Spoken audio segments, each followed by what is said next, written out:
Information to help you run your business better and improve your marketing campaigns.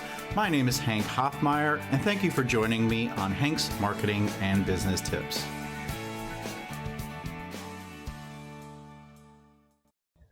Welcome to episode 236 of the Hmbt podcast. Today, we're going to talk about something very important, money. Everyone likes money, everybody wants money, and sometimes people struggle to get money. Other people, it comes to them very easily. But today we're going to talk about a couple different facets when it comes to money. And I'm joined by Anna Felix. She is the Smart Money Strategist with Calchoice Financial. And she's very smart when it comes to money.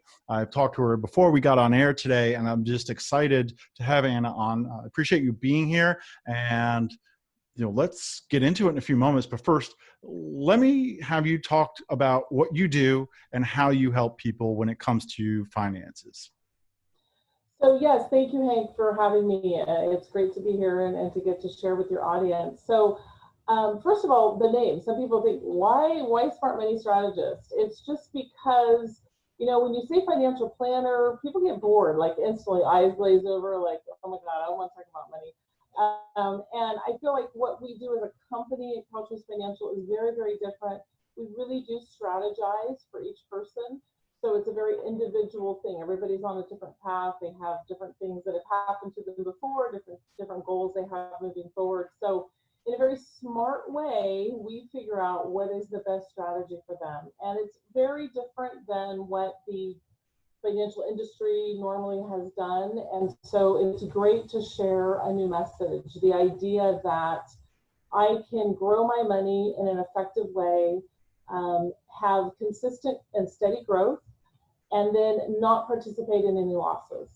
And when I tell people that, they say, how is that possible? I mean, we're just going through this pandemic. In March, people saw a ton of losses, and we're calling me up and say, that thing we talked about, 6-8 months ago, I need to figure out how to participate in that because I'm not happy with where I'm at. So the idea that we've always kind of been conditioned that money is something that's always going to go up and down. You're in the market, and sometimes it's going to be good, and sometimes it's going to be bad. And that has been the traditional trajectory of things, but it doesn't have to be. And so we show people a way to grow their money in a safe, effective way, not participate in any losses, and more importantly, create their own bank. We actually call it a private reserve account, and have the ability to have access to that money. Because at the end of the day, that's what we'd like to be able to do, grow money, but have access to it. There's a variety of things out there right now that people use to grow their money, like 401ks, and they don't have that access. They have to wait till they're 59 and a half. So for those that are far away from retirement age, we have a lot of great entrepreneurs among the millennial age group. And, it would be so wise for them to start putting money away and growing it, but they're not too excited about doing that and not having access to it for, 30 years down the line. So we're able to help them also get excited about saving money. Well, I like how you call yourself the Smart Money Strategist. It's kind of like the mini elevator pitch. If you said, I'm Anna, the financial planner, I'm going to say, great, you have a card on you. I'll call you if I need anything. But if you say, I'm the Smart Money Strategist, I help people with their money, I'm like, oh, that's interesting. Well, how do you really help people? It's like me. I had to come up with a catchphrase. It took me a long time because I came up with the ones I didn't like, or I would say I have this long spiel, but I just call myself the digital marketing infotainer. I make marketing fun and successful. And people will say, well, how do you do that? Rather than like, oh, if I need help with marketing, I'll let you know. And it's great because it allows you to really break down that barrier and start talking to people around something that's uncomfortable, which is money, finance, and the future, because people are afraid to talk about that. And today, hopefully you're going to give some really great value by offering some great tips and information on how you can get started to be financially successful or secure, I guess is the better word, because you talked about having that bank that you can go to that's not your 401k and setting yourself up for the future. Because if you don't dip into the bank, right, you're going to have that reserve for when you do retire, or if you do need it right now, especially with the pandemic going on, a lot of businesses need money, and some of them are turning down the small business loans, or they never got it and they're suffering right now. what would be the biggest tip, or I guess, or your first tip that you would offer the audience today around how to be financially secure and start creating that bank if they don't have one now? Yeah, well, there's so many different places to start, but you just mentioned the pandemic, and a lot of people realize now that that emergency fund that they've been told that maybe mom and dad talked to them about a long time ago that they should have. They really realize if I didn't have that now, then moving forward, that's absolutely going to be something I'm going to have. And we've all seen the benefit of that for as you mentioned, entrepreneurs that all of a sudden, you have a restaurant, you have a business that is severely affected by this. How do I keep the doors open? How do I take care of my employees? How do I keep things functioning? And so, first and foremost, I would say yes, you definitely got to have an emergency fund. That's something super important. And then you want to find a place. I mean, we say traditionally, 6 months of your expenses is a good amount to have in an emergency fund. Anything over and above that should be in something that's truly growing for you. I mean, right now the banks aren't giving you less than 1%. And that's okay because we call that liquid money. That's money that I can access right now today. I can go pull it out and I can use it. And that's great. And I traditionally find, especially with small business owners, entrepreneurs, they'll have a lot more money sitting in the bank. And, it comes from that notion of, I got to have that rainy day stuff. And that's true. And that's great. And that's why we say, have that 6 months. But anything over and above that, you really need to be in something that's got some true growth going on, because what the bank is offering you is it's not a good thing. Actually, they're taking your money and going off and growing it the way you could be growing it, and then they're giving you less than 1% on that. So you need to find a vehicle that, as we mentioned, that is getting consistent growth. You don't necessarily want to be an account that's tied to the market, though, because you have that possibility to be riding, the up and down. You've all seen those graphs. Money always goes up and down. It's a good year, it's a bad year, and it's going up and down. So if you could find something that would allow you to have consistent growth, but would not participate in those losses, then that would be a really wise place to put your money. And you need to figure out as well, what is the goal for the future? I mean, I just talked to someone that said, I want to be retired at 55. And he's 42 now. And so, you need to do the math. You need to figure out how much money do I need to have an account in order to achieve that goal? Because sometimes we just say, this is the goal, this is what I want to have. And that's important. It's important to have that in mind. But when you run the numbers, you need to take in consideration inflation. Are taxes going up, staying the same, or are they going to be less in the future? When I ask people that, pretty much everyone agrees that the taxes are going to go up, especially since we know what we're going through now. All of this has cost a ton, and that's going to have to get paid in the years moving forward. So what is that number? What is the number that I need to have to be able to achieve that goal at 55? And then you really have something more tangible. Then you can break it down. What does that mean that I need to put away annually? What do I need to put away monthly? And now it comes down to something that you really can see what that number is, rather than just this intangible, well, this is when I want to retire, or this is when I want to be done. But what is that really going to take, and what does that really look like, taking into account inflation and taxes and those types of things? So when you talk about investing smartly or in the right things, is it different for different people? Because you didn't really mention anything specific. So I'm guessing it could be different for different people. Well, actually, I mean, I honestly feel that our private reserve account is one of the best places to achieve those things that I just talked about. And the cool thing is, it doesn't matter what your age is or where you are in life. So if you're just getting started, and sometimes I just recently did a plan for a single mom. She's starting off with $200 a month, and that is already going to create tangible tax-free retirement for her in the future. even if she doesn't add anything more to that. The goal is that in time she'll be able to add more to that. So that works for that person, because in that we are based on the S&P 500, but our growth is not in the S&P 500. So we're sheltered from any of those losses. And then, sometimes I'm working with, I have another gentleman. He's an entrepreneur that's doing very, very well. He's about 53, and he wants to have $100,000 in tax-free retirement in the next 15 years. So he's going to have to put a lot more into that account, to the tune of about $4,000 a month. We figured out what that number was, but he has the same structure of an account. It's just he's going to put more in it than someone else. So that's what's nice, is the plan itself is really kind of just generically there. And then it's like, how do we, what is each person, what can they put in there? What do they need to put in there? Whatever their situation is.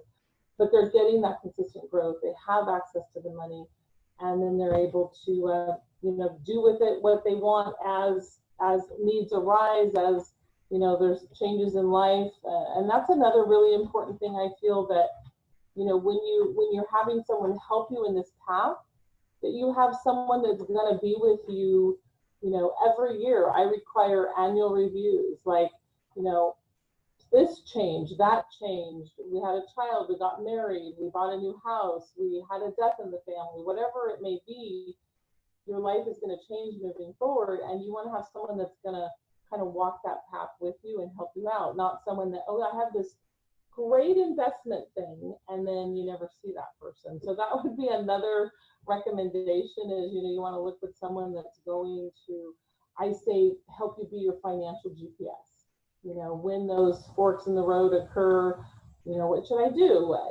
Who can I call? How can I adjust? How can we, move forward from this and make it the best case scenario? And so that's the offering. One thing I heard you say is, one person, one amount, the other person, different amount. And then that makes sense, what age range you're in. But I guess also it's important to do something rather than nothing, right? Even if you are older and you don't have $1,000 a month to invest, even investing something helps, because you do get some return on that. And I think some people fail to realize that.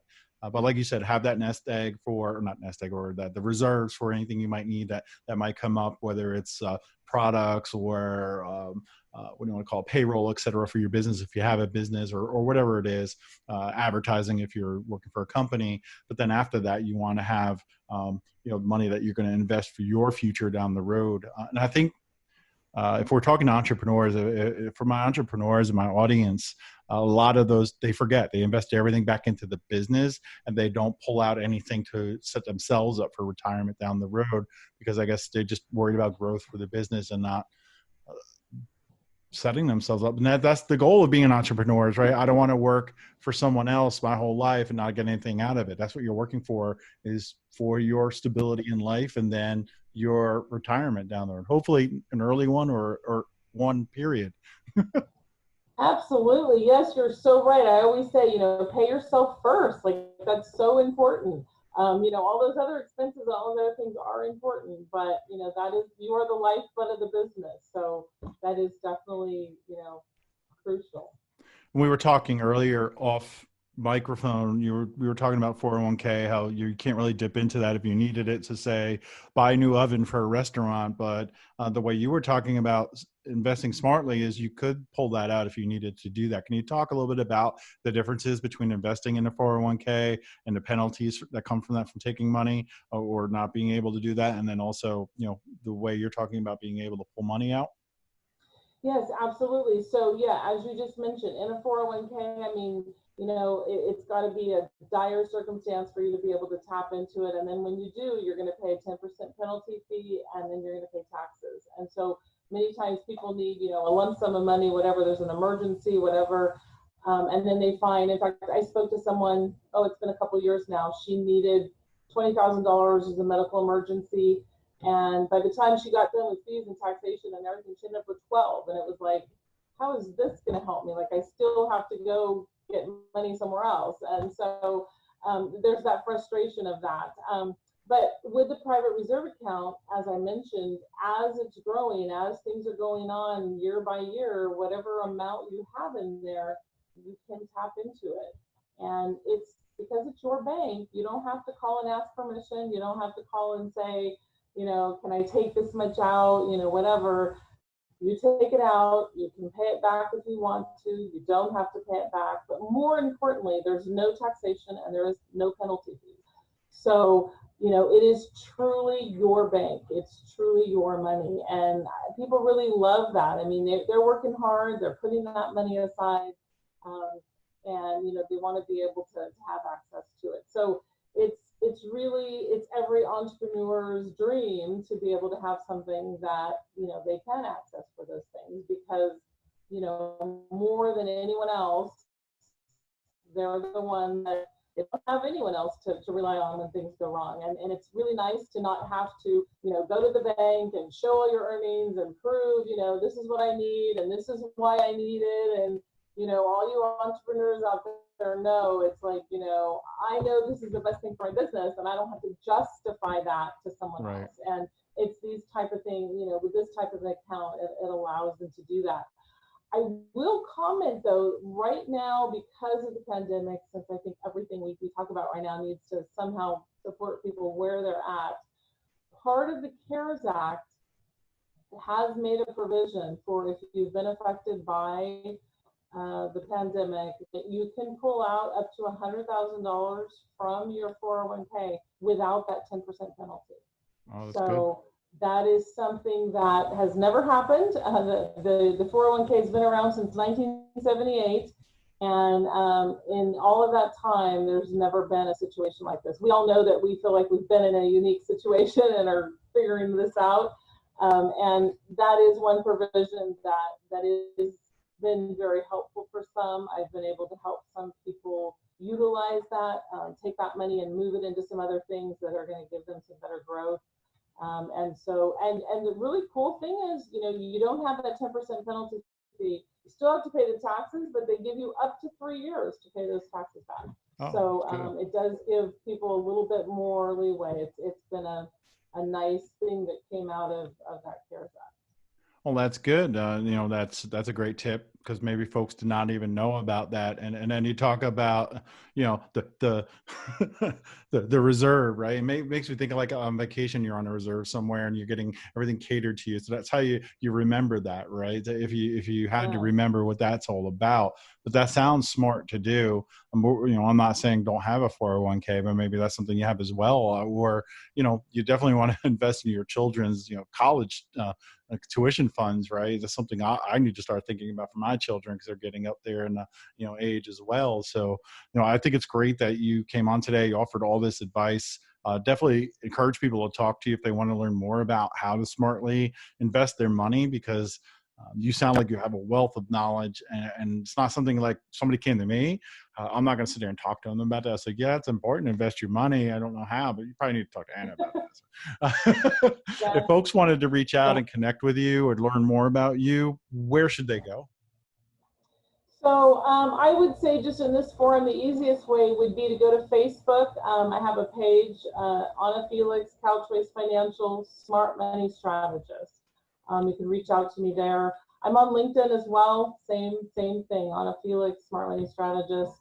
And what I offer to everyone is a free consultation. So we can definitely get together and I can just, analyze where things are at, get my opinion on, what would be a good thing moving forward. I feel like everyone should have access to help and assistance that way and not have to think about what is this going to cost me. It's kind of my way of giving back. And Hank, there's a ton of other things that I didn't even mention, ways to own retirement. To own real estate in your retirement plan, land banking, a bunch of other things that are truly unique and can help people.